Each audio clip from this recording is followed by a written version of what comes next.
Ya, selamat datang di channel YouTube Nurse Isan. Pada video ini saya akan menjelaskan tentang penggunaan min dan median. Ya, selamat menyimak video saya. Semoga ilmu yang bermanfaat. Jangan lupa like, comment, dan subscribe channel YouTube Nurse Isan. Ya, baik, hari ini kita akan belajar tentang ukuran-ukuran statistik, yang mana ini ada pertemuan ketiga dari perkuliahan biostatistik. Oke, capaian pembelajaran pada hari ini adalah mahasiswa memahami ukuran pemusatan yang mana ada nilai rata atau rata-rata, kemudian median, modus, kuartil, desil, serta persentil. Terus kemudian memahami kelebihan kekurangan ukuran pemusatan, karena biasanya ukuran pemusatan sering dipakai untuk memastikan data itu numerik atau kategorik. Kemudian nomor selanjutnya ukuran penyebaran. Kalau nanti suara saya tidak terdengar jelas, mohon diinformasikan dari mahasiswa ya.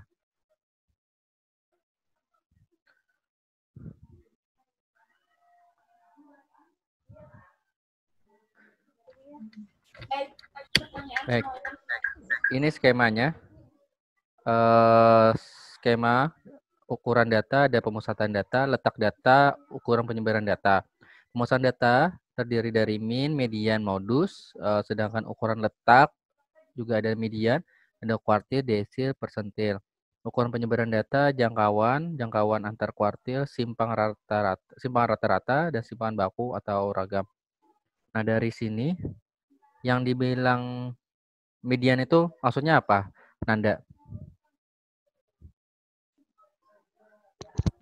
Median itu rata-rata. Median rata-rata. Median itu nilai tengah. Oh, nilai tengah. Kalau Tinggi. Iqbal, bujur lah, Bal. Median itu nilai tengah. Bal, Minus nilai tengah nas. kalau min apa? Min. Min nilai keseluruhan ya jumlah. Reja, yang dimaksud desil apa? Apa dok? Apa mas? Yang dimaksud desil apa? Desil. Yang maksud desil? Desil persentil itu kan mas? Ya, desil. Saya tanya tentang desilnya aja. Apa yang maksud desil? Desil kalau tengah. Kalau desil, desil itu ukuran letak data mas. Kenapa? Ukuran letak data mas. Ukuran letak data. Oh, oke. Si Adit, apa desil, Adit?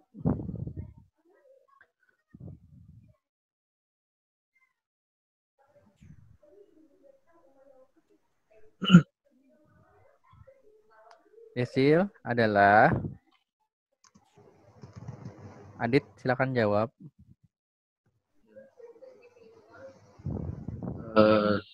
Desil nilai atau angka yang membagi data menjadi 10 bagian yang sama. 10 bagian sama. Oke. Kalau simpangan rata-rata, Nur Hikmah. Hikmah. Simpangan rata-rata apa?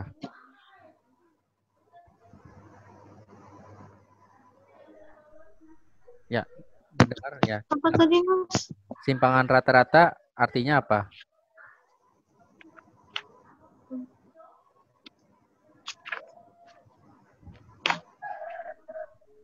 Bisa simpangan rata-rata?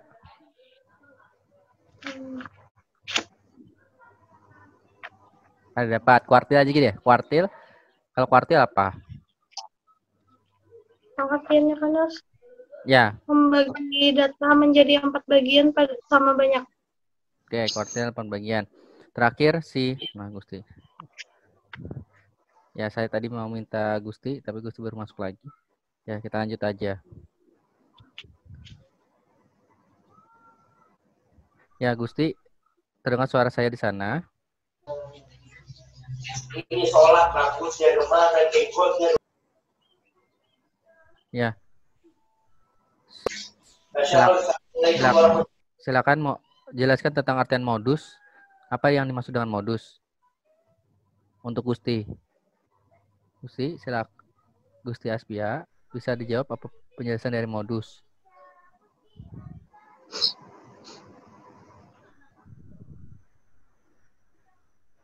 Gusti.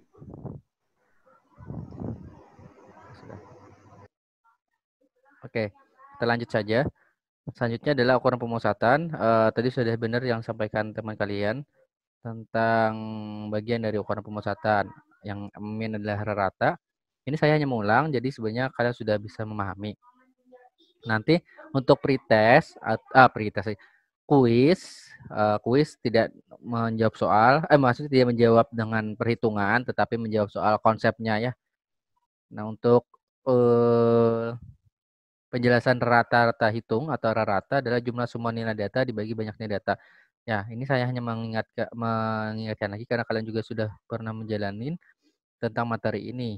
Nah, yang mana ukuran pemusatan data, rata-rata hitung pada data yang tidak dikelompokkan, artinya ini data tunggal. Contohnya si A dapat nilai 5, si B dapat nilai 8, dan selanjutnya sampai angka 9. Ini tidak perlu diurutkan juga tidak apa-apa, kemudian ditotalkan dibagi jumlah orang yang terlibat atau jumlah yang unit yang ada. Jadi ada 5, dapatlah sekitar 6,6. Yang terpenting adalah pemahaman tentang simbol min, X-nya ada di atas. X biasa adalah unit atau satuan. Kemudian kalau ada tanda garis rata atau garis horizontal di atasnya berarti min. Dan X-nya pun bukan X besar tapi X kecil. Ini kalau untuk perhitungan dengan min kelompok, ya yang jelas kalau kelompok dengan rumus jumlah X frekuensi dibagi jumlah frekuensi itu. Yang mana biasanya data yang ditampilkan dalam soal umumnya adalah kelas, batas kelasnya, kemudian ada frekuensinya. Nah, titik tengah akan dicari oleh mahasiswa, kemudian sama X frekuensinya juga dicari oleh mahasiswa, sehingga didapatkanlah perhitungan rata. Jadi untuk hal ini hanya mengingatkan titik tengah adalah nilai tengah dari angka 20 sampai 29. Ya, 20 sampai 29. Yang mana di sini yaitu 24,5. Kemarin masih ingat ya perhitungannya, yaitu 20 dihitung satu maksudnya 20 itu bagian dari poin pertama, 29. Jadi sebenarnya ini rentangnya kalau intervalnya 10. Intervalnya 10. Nah, kalau pembagiannya untuk mengetahui titik tengah ya 29 tambah 20 bagi 2. Dapatlah sekian. Dan selanjutnya. Kalau sudah titik tengah di atasnya dapat, di bawahnya tuh udah gampang karena kalau kita lihat namanya ukuran atau data kelompok, pasti dia dikelompokkan dengan alasan interval yang sama. 10-10 kah, 55 kah, atau 20-20. Jadi selanjutnya titik tengahnya pun sama. Jadi tinggal tambah 10-10, ini kan sama 10. Nah untuk ini, ya ini X dikali F. X-nya adalah titik tengah. Jadi X di dalam data kelompok adalah titik tengah. 24,5 kali 4 dapatlah sekian. 34,5 kali 7 dapat sekian, dan selanjutnya. Dijumlahkanlah total semuanya sehingga dapatlah 2.695. Yang frekuensi pun dijumlahkan dapat 50. 2.695 dibagi 50 sama dengan hasilnya adalah rata dari kelompok. Nah, untuk penelitian kalian yang bersifat kategorik, dikategorikan bisa seperti ini. Tapi saya yakin kalian akan bingung karena jarang sekali orang kalau nilai kategorik atau sudah dikelompok-kelompokkan dihitung dengan rata. So, jadi biasanya yang dipakai adalah data-data satuan atau data individunya baru dihasilkan rata seperti yang sebelumnya. Walaupun angka sampelnya sekitar 100-an lebih, itu tetap diperhitungkan sebagai ukuran satuan, bukan ukuran yang kelompok. Ya, ini saya lewat sudah. Kemudian median tadi udah benar sampai ke teman kalian juga, yaitu nilai tengah yang bagi dua jumlah data yang sama banyak. Yang mana jika datanya ganjil, berarti tinggal dicari titik tengahnya. Kalau ini kebetulan di data yang ada adalah data atau totalnya genap. Nah, kalau genap maka ditambah N tambah 1 bagi 2. Jadi hal yang perlu dipastikan adalah data diurut dulu dari nilai terkecil sampai terbesar, kemudian diposisikan, mengetahui posisi mediannya, nilai tambah 1 N tambah 1 bagi 2. N-nya adalah jumlah ininya. Kemudian tentukan nilai median. Ya, contoh sort data dari ini kan masih berhamburan atau tidak beraturan, kemudian sort data atau dirapikan sesuai urutan yang terendah sampai tertinggi, yang mana ini ada totalnya ada 6, maka 6 tambah 1 bagi 2 yaitu 3,5. 3,5 di antara 5 dan 7. 5 dan 7 nilai mediannya adalah 5 ditambah 7 bagi 2. Jadi jawabannya adalah 6. Oke, bisa dipahami ya oleh mahasiswa. Median ini juga sudah kalian bahas waktu perkuliahan kemarin. Ya, nanti untuk mekanismenya yang jelas kalau untuk perkuliahan umum akan kita berikan contoh soal dan jawab dengan metode ini. Nah, nanti sayangnya dengan Zoom itu terbatas, namun bisa dilakukan dengan menggunakan alat peraga atau laptopnya atau pakai handphone touchscreen lah yang bisa menulis langsung ya. Oke, jadi untuk perhitungan ini yang jelas ini data kelompok.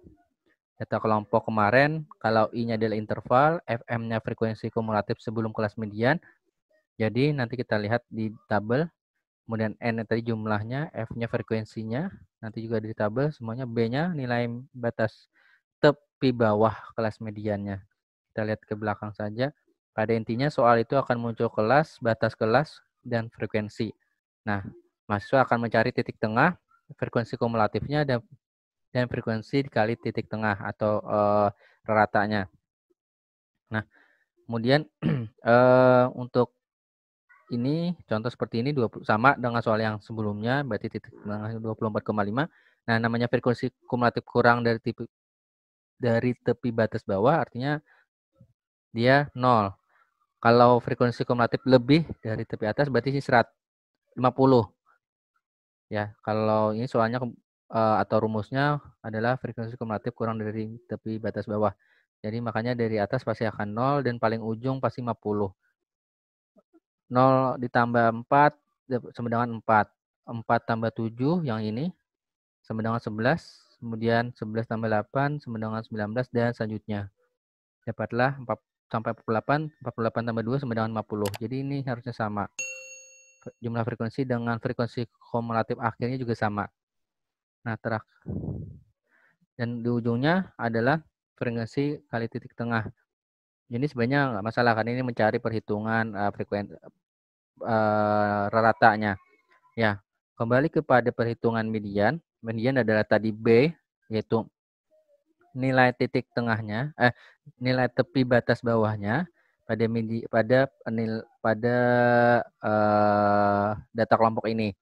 Nah, kenapa 49,5? Nah, di sini ya karena pertama adalah tadi tetap menggunakan prinsip bahwa jumlah frekuensinya atau jelas frekuensinya ini berapa? 50. Jadi kalau 50 kemudian 50 ditambah 1, 51 bagi 2 berarti sekitar 25,5. Nah, 25,5 itu kalau dihitung dari sini sampai ke bawah ini di mana posisinya? Nah, ketika kita hitung 25,5 itu ada di bagian angka 12. Maka angka 12 inilah yang jadi nih posisi nilai median untuk data kelompok. Tapi nilai mediannya belum kita tahu. Jadi maka kita akan hitung. Posisinya ada di bagian frekuensi 12 atau di kelas 4 ini. Nah, untuk hal itu kita dilanjutkan dengan menghitung. Menghitungnya adalah Nilai tepi batasnya berapa? Tepi batas bawahnya yaitu 49. Untuk mengetahui tepi batas bawahnya, silakan kurangin 0,5 atau selisih lah, selisih dari nilai terakhir kelas sebelumnya dengan nilai awal dari kelas yang kita akan hitung. Jadi kan 49,5. B-nya 49,5 tambah dalam kurung 25, yaitu N-nya 20. Ya, tadi N-nya bagi 2 ya, N bagi 2. N bagi 2, 50 bagi 2, 25. Kurang 19. 19-nya itu adalah frekuensi kumulatif kurang dari tepi batas bawah yang ininya. Jadi yang sejajar ini, set, ini yang diambil 19 dikali 10, 10 adalah interval. Dapatlah 54,5. Seperti itu. Lanjut. Ya. Untuk modus adalah nilai paling sering muncul. Kalau dalam data tunggal sangat mudah, tinggal dilihat mana yang paling banyak. Kemudian kalau data berkelompok itu yang harus menggunakan perhitungan. Rumusnya seperti ini. Ya. Rumusnya B, tepi batas bawah kelas modus ditambah dalam kurung D1, yaitu beda frekuensi antara kelas modus dengan kelas sebelumnya dibagi D1 ditambah D2, ditutup kurung dikali interval. Kita akan lihat soalnya seperti pada tabel yang sebelumnya. Yang jelas D1 tadi, B-nya. Jadi kalau yang paling banyak muncul, kembali ke sini ya. Jadi yang paling banyak muncul adalah angka frekuensinya. Cek frekuensinya yang mana di sini paling banyak ada juga di posisi kelas 2, kelas 4, mohon maaf. Di kelas 4 yaitu di sini. Ya, kalau kita melihat nilai tepi batas bawahnya adalah 49,5 ditambah dalam kurung D1, beda frekuensi antara kelas modus dengan kelas sebelumnya. Ya, jadi bedanya yaitu sekitar berapa nih? 12. Kalau ini 12 kurang 8 berarti sama dengan 4. Kalau yang ini, nah ini berarti 12 kurang 8 sama dengan 4. 12 kurang 9 atau yang untuk mengetahui D2-nya 12 kurang 9 sama dengan 3. Jadi kalau dihitung berarti rumus nilai modus pada kelompok sama dengan tepi batas bawahnya 49,5 ditambah dalam kurung D194 per 4 ditambah 3 tutup kurung intervalnya 10. Oke, seperti ini. Ya. Dapatlah 55,21. Itulah nilai modus yang sering muncul pada kelas kelompok. Oke, ada yang ditanyakan untuk mahasiswa? Oke, kalau tidak ada, saya lanjut kepada kelebihan dan kurangan. Ini harus dipahami oleh mahasiswa karena ini yang akan sering terpakai saat kalian ke KTI. Kenapa harus memakai median, kenapa harus modus. Ketika nilai itu median dan modus, itu pun, nilai median. Median sama min. Nah, nilai median dan min itu sangat penting dalam bab hasil. Nah, untuk min atau rata, kelebihannya adalah mempertimbangkan semua nilai, dapat menggambarkan min populasi, dan cocok untuk data yang homogen. Kekurangannya pekat atau mudah terpengaruh oleh nilai ekstrim, kemudian kurang baik untuk data heterogen. Ya, sedangkan mediannya adalah sebaliknya, dia sangat bagus untuk tidak terpengaruh oleh data ekstrim, kemudian cocok untuk data yang heterogen, dan kekurangannya ternyata juga ada, itu tidak mempertimbangkan semua nilai, kurang dapat menggambarkan min populasi. Ya, jadi artinya min sama median ini punya kelebihan. Min punya kelebihan, namun itu jadi kekurangannya median, dan juga sebaliknya. Ya, jadi kalau ditanyakan, kira-kira untuk mengetahui median atau min menggunakan uji apa? Kalau nanti kamu memakai median atau min, kita harus menggunakan uji apa? Saya tanya ke mahasiswa. Gunakan uji apa? Si Iqbal?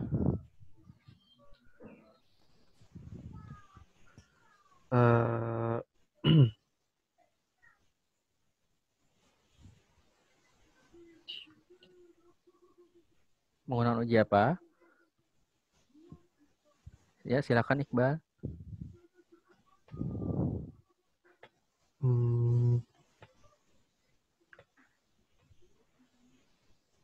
Lupa, Nas. Pak, oke. Reja menggunakan uji apa? Ini Nas. Ya, G-square. Square. Baik. Ini Nas. Lusti Asbia. Apakah sama jawabannya Square juga?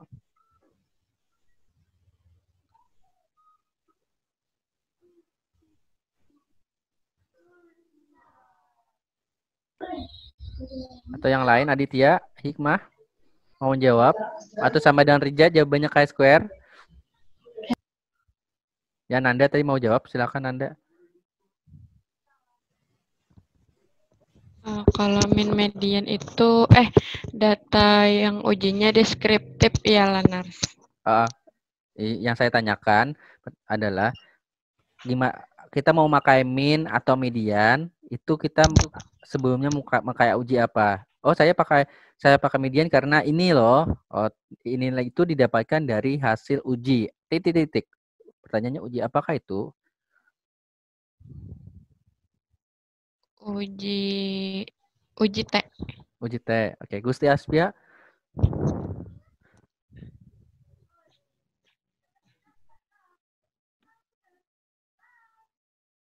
Uji kurang paham. Oh, kurang tahu. Hikmah belum jawab. Hikmah sama Rija belum. Hikmah sama Aditya belum jawab. Silakan. Ya, Adit. Mau ngomong apa, Adit? Silakan. Uji apa? Intinya jawaban temanmu masih salah semua. Uji apakah itu untuk mengetahui kita pakai median atau min?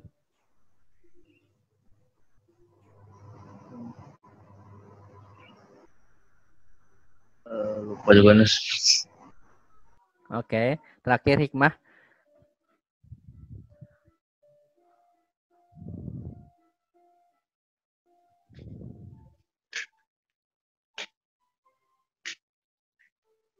Itu tuh kayak uji hubungan itu loh. Apakah itu uji hubungan apa?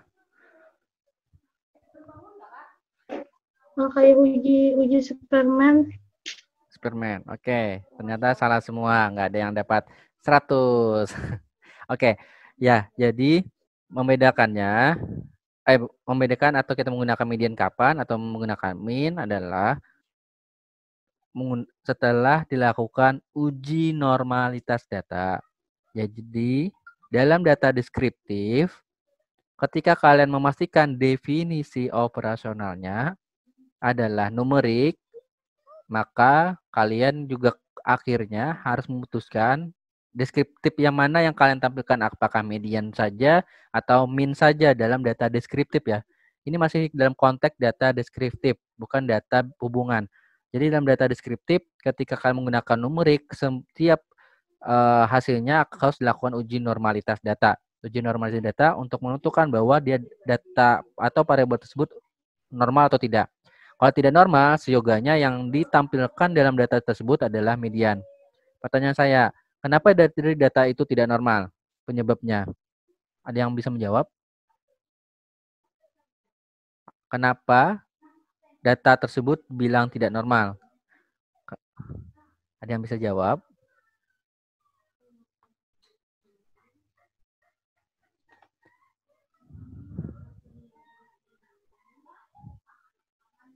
Ada yang bisa jawab kah? Kalau diam berarti nggak bisa jawab. Pada sudah kuliah ini ya. Oke, jadi kalau untuk data yang tidak data yang tadi pertanyaannya, ya data yang tidak normal atau yang normal Tadi Nars, kenapa data bisa tidak normal? Ajar alasannya. Ya, Nanda bisa jawab. Ada terus ulun mengulang pertanyaan. Oh ya, data yang kenapa data tersebut tidak normal karena adanya karena adanya data ekstrim. Jadi kalau kalian lihat gambar, jadi dalam data normal itu ada 3 item, yaitu menggunakan Kolmogorov Group sama Spearway, menggunakan analisis perhitungan, kemudian menggunakan analisa gambar. Nah, kalau kalian melihat di gambar, kalau data ekstrim itu akan muncul data yang keluar dari garis garis miringnya. Biasanya di bagian plot seperti akan keluar kemana, tidak satu arah pada satu titik, pada satu garis yang sama. Seperti itu. Jadi makanya data ekstrim. Atau di bagian juga gambar yang ada boxnya tuh ada keluar dari bagian bahwa ada tanda bintang. Oh, berarti itu ada nilai data ekstrim. Nah, artinya itulah kenapa data tertentu dibilang tidak normal karena ada data yang ekstrim. Dan itu sebenarnya jawaban yang paling sering untuk dijawab oleh mahasiswa jika ditanya, wah kenapa datanya nggak normal? Karena ya datanya ekstrim. Data yang mana yang ekstrim? Datanya ini itu ada dilampirkan di halaman sekian. Sudah selesai. Namun, mahasiswa mau cari aman, biasanya mau pakai chi-square, pakai kategori, karena nggak ada yang begini-beginian. Nah, kenapa kalau saya jadi pengujinya, atau saya dari pembimbingnya, saya selalu mengarahkan ini, karena pemahamannya akan lebih luas, ketimbang yang hanya cari aman. Kalau udah kategorik, udah aman, kategorik ujungnya chi-square, Fisher eksak, udah. Tapi kalau mainnya numerik, semuanya bisa digambarkan dengan baik dan lebih luas ketimbang yang kategorik. Ya, dan untuk mendapatkan itu pun setiap mahasiswa punya pembelajaran buat dirinya dan juga punya kelebihan dibandingkan yang hanya kategorik cari aman. Oke. Dinas ke toilet, Mas. Ya, silakan. Kemudian rata-rata hitung tadi intinya nggak bisa ekstrim. Nah, namun kelemahan dari median adalah tadi tidak bisa mempertiga semua nilai, yaitu nilainya heterogen. Jadi heterogen itu artinya karena berhubung tidak sama atau tidak satu arah, maka heterogen. Sedangkan yang mean itu homogen, sehingga cocok untuk menggambarkan nilai rata populasi. Nah, kalau udah menggunakan median tidak bisa karena nilai median tidak menggambarkan nilai rata populasi. Ya, ini jika yang tahu biostat ya akan ternyata dia menggunakan hasilnya tidak normal, maka sehingga nggak bisa mengambil kesimpulan secara global untuk populasinya karena adanya data ekstrim tersebut. Modus sangat jelas ya, mau saya paparkan karena udah pasti seperti itu. Oke, kemudian lanjut ukuran letak, ini kuartil membagi 4 tadi sudah disampaikan teman kalian juga sudah benar. Cara perhitungannya sangat mudah bagi yang data tunggal. Kalau data yang kelas seperti ini. Mana yang kelas ya? Wah, ini kelas seperti ini. Kalau yang tunggal perhitungannya ini. Ya. Saya pertegas untuk kuartil berarti ada 4, berarti ada Q1 sampai Q4. Anggap aja ini ada 6 data. 6 data, berarti pertama kita urutkan dulu terlebih dahulu dari angka terendah sampai angka tertinggi. Kemudian posisi letak kuartil 1 berarti LK1 sama dengan rumusnya tadi NKB tambah posisi dulu interval di dalam kurung N tambah 1 bagi 4. Yaitu interval sih. I-nya posisi Q1 I, bukan I interval ya, berarti QI-nya Q letak berarti atau LK1, LK2. Berarti kalau ditanyakan 3, LK3 berarti ini 3. Kemudian N tambah 1 jumlahnya N 6 tambah 1 bagi 4. Ya dapatlah sekian 1,75 berarti di sini ya di antara 3 dan 5. Nilainya seperti apa? Q1 NKB ditambah dalam kurung LK dikurang LKB dikali NKA dikurang NKB. Untuk keterangannya bisa dilihat di sini. Ya, nanti selanjutnya kita hitung lagi NK-nya berapa, yaitu 3 ditambah hasil perhitungan ininya berapa ya 1,75 kurang 1 dalam tutup kurung dikali 5 hasil ini nilai atasnya dikurang 3 yang ini sama dengan berapa hasilnya yaitu 4,5.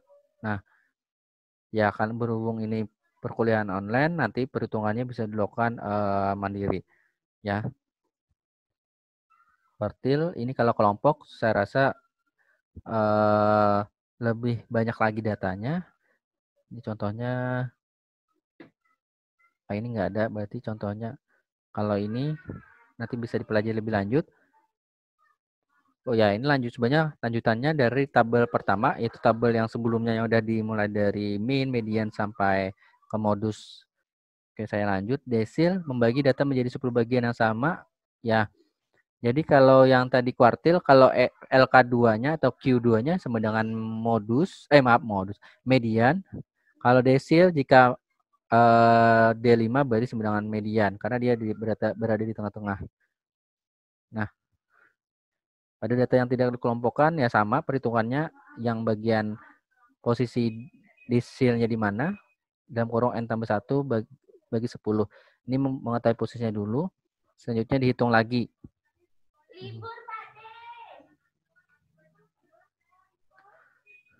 Ya, ini yang persentil berarti 100. Saya lanjutkan. Perhitungannya seperti ini. Untuk ukuran penyebaran menggambarkan bagaimana suatu kelompok data menyebar terhadap pusat data, yang mana ada jarak range, deviasi rata-rata. Untuk jarak, nilai terbesar dikurangi nilai terkecil.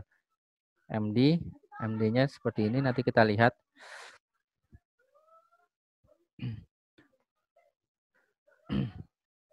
Ya, untuk ukuran penyebarannya, pada data yang tidak dikelompokkan, untuk data populasinya, ini kalau data sampelnya ini. Jadi, nanti perbedaannya jika data populasi pakai gambar seperti ini, kalau ini yang sampel S. Ya, untuk contohnya, ini X kecil seharusnya. Kalau X atau ratanya sampel, X kecil pakai tanda garis di atas. Kalau ini saya jadi lupa. Ini kemarin juga saya tanya ke kalian, saya juga saat itu lupa ya. Ya, ini tandanya untuk data rata dengan simbol sebutannya saya lupa. Antara apakah lambda atau ini yang lambda. Ya, nanti bisa kita cek sama-sama. Nah, ini perhitungannya, tapi ini hanya untuk data yang kelas atau data kelompok. Oleh karena itu ratanya tulisannya seperti ini. Kemudian ini yang standar deviasinya atau SD. Nah, ini terakhir ukuran penyebaran relatif. Ini biasanya dipakai untuk data pada uji bagian terakhir, yaitu uji koefisien variasi. Nah, itu biasanya menggantikan Fisher juga kalau mau yang manual. Oke, ini pertegas dari saya terakhir adalah numerik. Kalau data yang sering digunakan pada data hasil, data deskriptif adalah jumlah mean, median, standar deviasi, minimal, maksimal atau range. Jadi saya pertegas lagi, jika nanti mahasiswa memutuskan definisi operasionalnya numerik, yaitu rasio atau interval, maka di hasil atau bab hasilnya tabelnya bentuknya jumlah, mean, median, standar deviasi, minimal sampai maksimal. Sedangkan kategorik atau data nominal, ordinal, itu datanya hanya 2, yaitu persentase sama jumlah. Ya, ini sudah saya pertegas atau kita diskusikan pada materi sebelumnya. Perbedaannya seperti apa? Oke, ini soal latihan, saya rasa nanti bisa dihitung untuk bisa dipelajari lebih lanjut. Oke, ada yang ditanyakan dari mahasiswa?